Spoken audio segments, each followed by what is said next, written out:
Psychological thriller films लंबे समय से दर्शकों के बीच पसंदीदा रही हैं।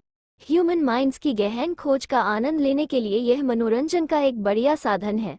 ये जॉनर मनोरंजक कहानियों से भरा हुआ है। कैरेक्टर अध्ययन को रोमांचक रहस्य के साथ साथ दिमाग घुमा देने वाले सीन्स और एक स्वादिष्ट डार्क वर्ल्ड से जोड़ता है। आज इस वीडियो में हम आपको अब तक की one of the best psychological thriller movies के बारे में बताएंगे। पहले नंबर पर है 2010 की ब्लैक स्वान। एक इंटरेस्टिंग फिल्म है जो डैरेन एरोनोफ्स्की द्वारा निर्देशित की गई है, जिसमें नेटली पोर्टमैन ने नीना सेज का दिलचस्प चित्रण किया है। ये फिल्म बैले डांसर नीना की कहानी पर आधारित है, जो न्यूयॉर्क शहर के स्वान लेक बैले कंपनी की प्रमुख भूमिका के लिए कंपटीशन कर रही है। लेकिन जब स्वान लेक की नई प्रमुख लिली मिलाका कुनिस से सामना होता है, तो उसका जुनून उसे उसकी एक अजीब और भयंकर यात्रा में खींच लेता है। फिल्म में पोर्टमैन का प्रदर्शन उम्दा है और उन्होंने नीना के कल्पनात्मक संघर्षों और मानसिक अस्तित्व के कठिनाइयों को बखूबी पेश किया है। एरोनोफ्स्की के दिखती नजरिए और सुपरनैचुरल तत्वों के अभ्यास ने फिल्म को एक रहस्यमय और भूतपूर्व गतिविधि में बदल दिया है, जो दर्शकों को बाधित करने में सफल है। ब्लैक स्वान ने नृत्य, रूपक और भूतपूर्व तत्वों को संगीत के साथ मिश्रित करके एक अद्वितीय अनुभव प्रदान किया है, जिससे दर्शकों को एक नए दृष्टिकोण से चुनौतीपूर्ण और रोमांटिक कहानी मिलती है। दूसरे नंबर पर है सातोशी कोन की 1997 की परफेक्ट ब्लू। ये अपने फिल्म मेकिंग के यूनिक स्टाइल के लिए जाने जाते हैं, जो फैंटेसी और रियलिटी के बीच की रेखा को धुंधला कर देते हैं, और परफेक्ट ब्लू निश्चित रूप से इसका सबसे प्रतिष्ठित उदाहरण है। एनिमेटेड फिल्म एक पॉप आइडल मीमा किरिगो जुनको इवाओ की कहानी बताती है, जो अभिनय में अपना करियर बनाने के लिए अपने लोकप्रिय समूह को छोड़ने का फैसला करती है। वो न तो यह उम्मीद करती है कि उसके प्रशंसकों की प्रतिक्रियाएं कितनी तीव्र होंगी, न ही मायावी स्टॉकर और विचित्र वेबसाइट की, जो उसे हर जागते पल में परेशान करना शुरू कर देती है। 90 के दशक की सर्वश्रेष्ठ एनीमे फिल्मों में से एक परफेक्ट ब्लू एक अग्रणी फिल्म थी, जिसने पश्चिम में एनीमे फिल्मों की व्यापक लोकप्रियता को संभव बनाने में मदद की। इसे प्रसिद्धि और जुनून के उल्लेखनीय रूप से शक्तिशाली और परेशान करने वाले चित्र के रूप में भी याद किया जाता है। इसके कुछ चौंकाने वाले हिंसक क्षण इस बात को रेखांकित करते हैं कि एनिमेटेड फिल्में कितनी भयानक रूप से प्रभावी हो सकती हैं। तीसरे नंबर पर है 1954 की रियर विंडो, जिसे अक्सर अल्फ्रेड हिचकॉक के महानतम कार्यों में उद्धृत किया जाता है। 1954 की फिल्म दृश्यतिक एलबी पर केंद्रित है। जेफ जेफरीज, जो अपना समय आंगन में अपने पड़ोसियों को देखने में बिताता है, जबकि पैर टूटने के कारण वो अपने अपार्टमेंट में कैद है।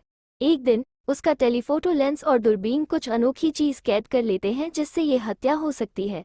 हिचकॉक की जबरदस्त फिल्म दर्शकों को अंधेरे में डाल देती है, क्योंकि जेफ का दृष्टिकोण भी दर्शकों का हो जाता है। जैसे ही नायक सुरागों को एक साथ जोड़ने की कोशिश करता है, रहस्य और जिज्ञासा रोमांचकारी स्तर तक बढ़ जाती है। बाद में विडंबना यह है कि जेफ की आलोचना के रूप में काम करता है और दर्शक स्क्रीन से चिपके रहते हैं। रियर विंडो न केवल देखने की मानवीय प्रवृत्ति की जांच करती है, बल्कि यह इच्छा भी करती है कि देखते समय कुछ भयानक घटित हो।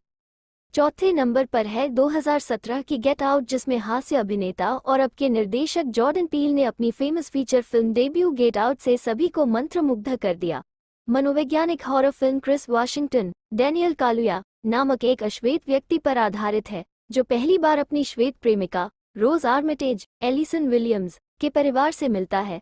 पारिवारिक संपत्ति में उनकी अजीब बातचीत शुरू में अंतर्जातीय संबंधों को लेकर अनिश्चितता से उपजी लगती है, लेकिन जल्द ही यह कुछ और अधिक भयावह हो जाती है, जिसे कि आज सर्वश्रेष्ठ सामाजिक हॉरर और थ्रिलर फिल्मों में गिना जाता है। गेट आउट नस्लवाद की घातक प्रकृति पर जोर देने के लिए चतुर टिप्पणी और व्यंग्य को जोड़ती है। इसका अशांत माहौल छोटे मोटे तनावों को पूरी तरह से पूरा करता है, जो रोज के परिवार के बारे में पूरी तरह से भयावह सच्चाइयों में बदल जाता है। हालांकि अधिकांश दर्शकों को इसके पौराणिक मोड़ के बारे में पहले से ही पता है, फिर भी आज पहली बार फिल्म की खोज करना सार्थक है। पांचवें स्थान पर है 2003 की ओल्ड बॉय, जिसे पाक चान वूक द्वारा आधुनिक दक्षिण कोरियाई सिनेमा का एक क्लासिक फिल्म माना जाता है। एक साइकोलॉजिकल थ्रिलर और हिंसक एक्शन फिल्म है। यह ओह डे-सू चोई मिन सिक के अनुभवों को दिखाती है, जिसमें कि एक व्यक्ति का अपहरण कर लिया गया और फिर बिना किसी स्पष्टीकरण के 15 साल तक जेल में रखा गया। अचानक रिहा होने के बाद वो अपनी पीड़ा के लिए जिम्मेदार लोगों को ढूंढने के लिए बदला लेने की कोशिश शुरू करता है, लेकिन एक बड़ी साजिश में शामिल होने पहले उसकी मुलाकात आकर्षक सुशी शेफ मी डो कांग हे जंग होती है। एक दुखद चरित्र ओह डे-सू एक भयावह चक्र का अनुसरण करता है, जिसकी शुरुआत हताशा और क्रोध से होती है, और इसका अंत पूरी तरह से हार से होता है। फिल्म को प्रसिद्ध हॉलीवुड दृश्य जैसे त्रुटिहीन कोरियोग्राफ किए गए एक्शन दृश्यों के लिए याद किया जा सकता है, लेकिन यह एक कॉम्प्लेक्स साइकोलॉजिकल ड्रामा है जो ऑडियंस के साथ बना रहेगा, जो इसके गहन परेशान करने वाले अंत को आज भी पसंद करते हैं। आपकी इनमें से कौन सी फिल्म फेवरेट है, हमें कमेंट करके जरूर बताएं। भविष्य में इसी प्रकार की वीडियो देखने के लिए हमारे चैनल को सब्सक्राइब करना ना भूलें। धन्यवाद।